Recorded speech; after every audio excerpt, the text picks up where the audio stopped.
कौन कहता है कि कुरान करीम में कैंसर का इलाज नहीं है? इन्नल्लज़ीना कफ़रू बिआयातिना सौफ़ नुस्लिहिम नारा, कुरान करीम में कैंसर का इलाज है। कौन कहता है कि जदीद साइंस की बुनियाद कुरान करीम के अलग रखी गई है?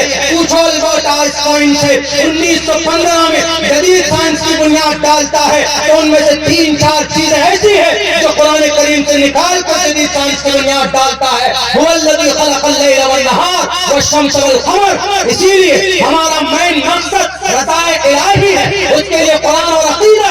लेकिन दुनिया में जिंदा रहने के लिए, दुनिया के अंदर और अपनी जरूरियात को पूरी करने के लिए इन उलूम को भी अगर अपने बच्चों को पढ़ाएंगे तो ये शरीयत के खिलाफ बिल्कुल नहीं है। अगर अब्दुल्ला झूठ बोलता है तो मेरी जुबान काट दीजिए।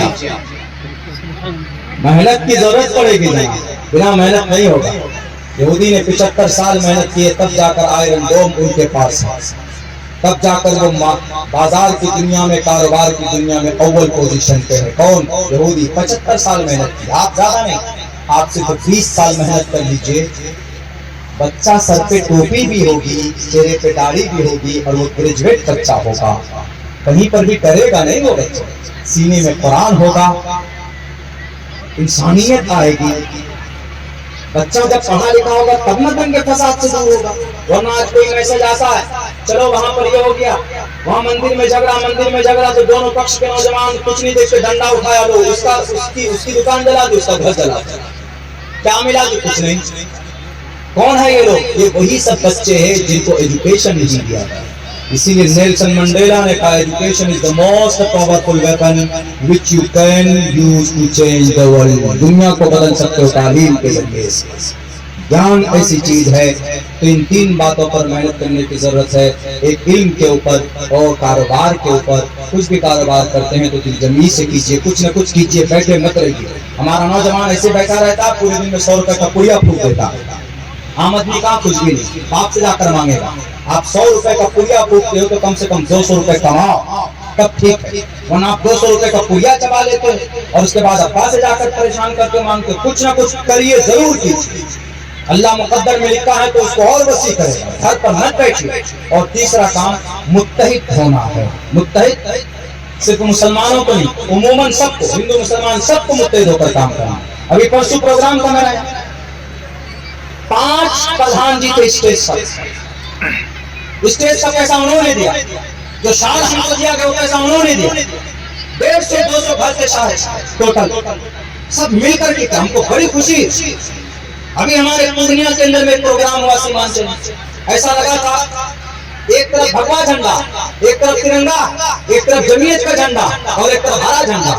हम तो डर गए, भगवा झंडा क्यों, कहीं कुछ बवाल तो नहीं होगा। तो हमने पूछा, बोला कि कमेटी में 7 मेंबर ऐसे हैं जो यादव भाई हैं और उन्होंने कंडीशन लगाई कि हम जब भी मदद करेंगे आपकी जब आप हमको शामिल करोगे। तो हमने कहा देखो ये है भारत, ये गंगा जमनी तहजीब है। जब तक मुत्तहिद नहीं होंगे भारत के लोग, हिंदू मुसलमान सब, तो हमारा भारत तरक्की नहीं करेगा। और खुसूसन मुसलमानों आपको भी मुत्तहिद होना है। मस्जिद का मामला है, मकतब का मामला है, मदरसे का मामला है, तालीम का मामला है, तो बैठ कर निजाम बनाइए, सिस्टम बनाइए। आसमान से कोई फरिश्ता नहीं आएगा, हमें और आप ही को बनाना है। लेकिन दिमाग का इस्तेमाल कीजिए, निजाम और सिस्टम को सुधारिए।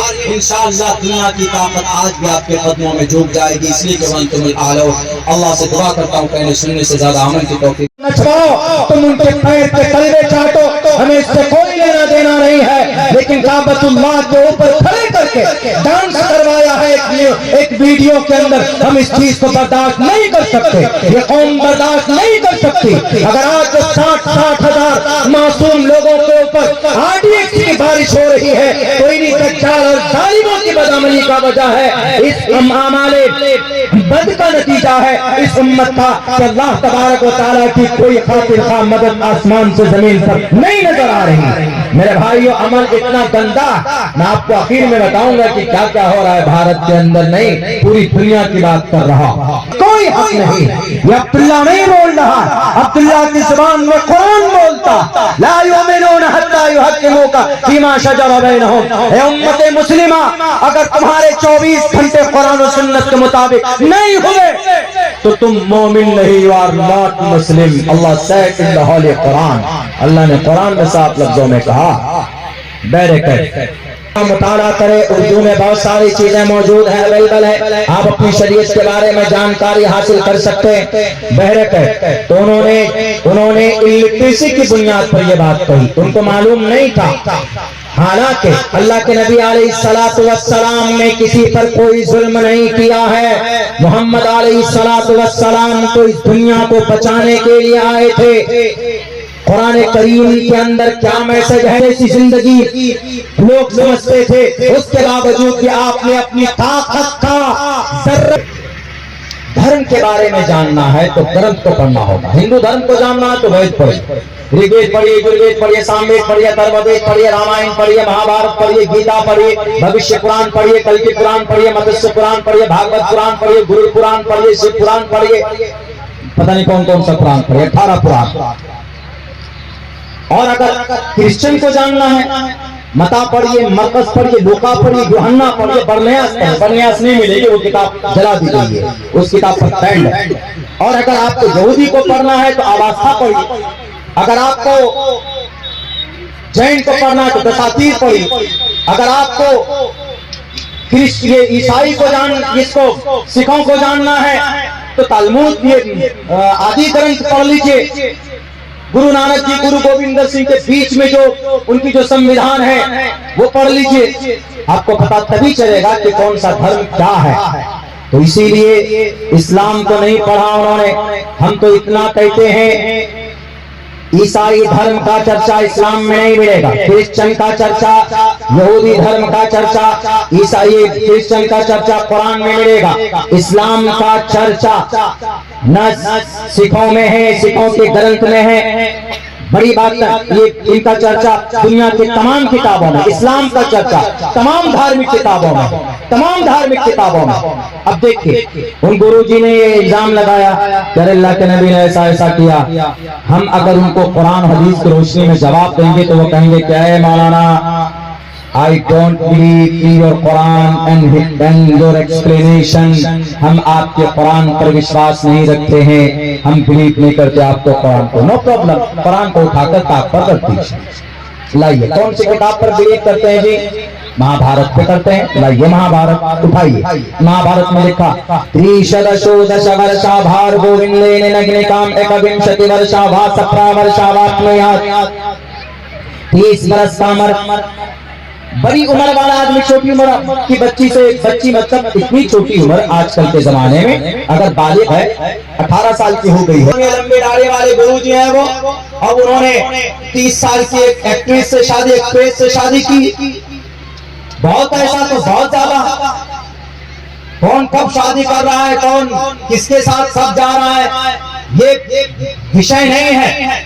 अगर आप नबी के ऊपर आप जरा बराबर का आरोप लगाओगे और ये कहोगे कि हम कुरान और हदीस की दलील पेश कर देंगे जो हदीस में है, हदीस में यकीनन है ऐसा, लेकिन जब आप जैसा आप समझते वैसा नहीं है। आप सोचते हैं कि नबी की जिंदगी पर आरोप लगाकर निकल जाऊंगा। अब्दुल्ला सालिम जैसा तालिब इल्म जब तक है, आपकी गलत सोच को सामने लाकर पूरी दुनिया के सामने एक्सपोज करने का काम करेगा। महाभारत ने कहा 30 वर्षा भार गोविंदेन नग्निकाम। मेरे हिंदू भाइयों, ये विषय नहीं था नबी ने कितनी शादी की, कब शादी की, ये विषय है ही नहीं। इसलिए कि पहले जमाने में कुछ और मसाइल थे, उस वक्त के जो बात आपको अगर समझनी पड़ेगी उन मसालों को, तो ग्रंथों को आपको कुरेद कर देखना होगा।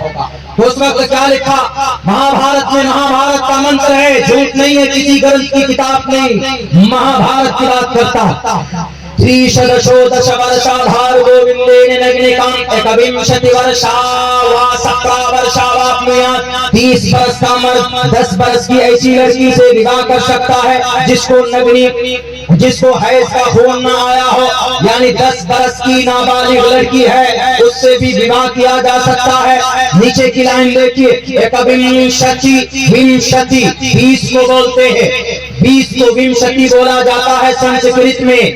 जैसे 20 के लिए आप अंग्रेजी में 20 बोलेंगे, ऐसे ही 20 के लिए संस्कृत में विंशति बोला जाता।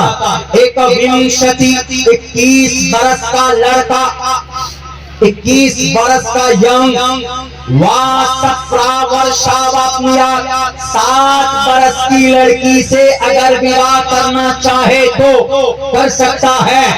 महाभारत में जब 21 बरस का लड़का 30 बरस का लड़का 10 और 7 बरस की लड़की से विवाह कर सकता है, तो अल्लाह के नबी ने अगर एक 9 साल की उम्र की बच्ची से विवाह किया तो किसी के पेट में दर्द नहीं होना चाहिए। महाभारत में 7 वर्षों में है, एक अविंशति 20, एक 21। संस्कृत में गिनती कैसे गिनते हैं? 1 को एकम, 2 को द्वे, 3 को त्रीणी, 4 को चत्वारी, 5 को पंचावती, 6 को षष्ठ, 7 को सप्त, 8 को अष्टा, 9 को नवा, 10 को दशा, 11 को एकादशा, 12 को द्वेदशा, 13 को त्रयोदशा, 14 को चतुर्दशा, 15 को पंचादशा, 16 को षोडशा, 17 को सप्तादशा और 18 को अष्टोदशा और 19 को नवदशा, 20 को विंशति, 20 21, एकविंशति, द्विविंशति, त्रयोविंशति, 50 तक गिन लीजिए, 100 तक गिन लीजिए, यही गिनती है संस्कृत के अंदर। तुम झूठे हो सकते हो, महाभारत झूठी नहीं हो सकती है। महाभारत में क्योंकि अच्छी बात लिखी है, चूंकि उसमें बहुत सारी बातें ऐसी है कि अगर आप उस पर अमल कर ले मेरे सनातन धर्मी भाइयों, तो आपकी गलतफहमी कुरान और हदीस के बारे में निकल जाएगी। आपके दिमाग में जो गलतफहमियां पैदा की गई है, इंजेक्ट किया गया, इंजेक्शन से देकर घुसाया गया नफरत कि देखो मुसलमानों के यहाँ अल्लाह के नबी ने ऐसा ऐसा किया है, गलत बात है। किसी के धर्म के बारे में गलत नहीं बोलना चाहिए, बल्कि हमारे महाभारत और ऋग्वेद, यजुर्वेद, सामवेद, अथर्ववेद में बहुत सारी ऐसी बातें हिंदू भाइयों, आप उसको पढ़िए। वही बातें अल्लाह के नबी अलैहिस्सलाम ने अब से 1458 साल पहले इस उम्मत को आकर बताना चाहते थे। आपने मेहनत की 23 साल तक, बड़ी मेहनत की, लोगों को बताया कि लोगों आपस में लड़ो मत, ये लोगों जिस रब ने पैदा किया उस रब की भक्ति करो। यानी अल्लाह के नबी ने कहा एक खुदा की इबादत करो, उबुदू रब्बकुम, कुरान कहता है। यही पैगाम ऋग्वेद में है कि नहीं है? तस्से भक्तिवान से शियामा, अल्लाह के नबी ने कहा कि हे लोगों, मरने के बाद तुम्हें रब के सामने हाजिर होना होगा और फिर अपने किए का हिसाब देना होगा। तुमने अगर किसी पर जुल्म किया है तो उसका भी हिसाब देना होगा, इसलिए कि क़यामत कायम होगी। या अय्युहन्नासु इत्तक़ू रब्बकुम इन्न ज़लज़लतस्साअति शैउन अज़ीम यौम तरौनहा तज़हलु कुल्लु मुर्ज़िअतिन अम्मा अर्ज़अत व तज़उ कुल्लु ज़ाति हम्लिन हम्लहा व तरन्नास सुकारा। क़यामत कायम आएगी, क़यामत कायम होगी, रब के सामने हाजिर होना होगा, अपने एक एक अमल का वहां पर हिसाब देना होगा, तभी रब के सामने से कदम हिलेगा।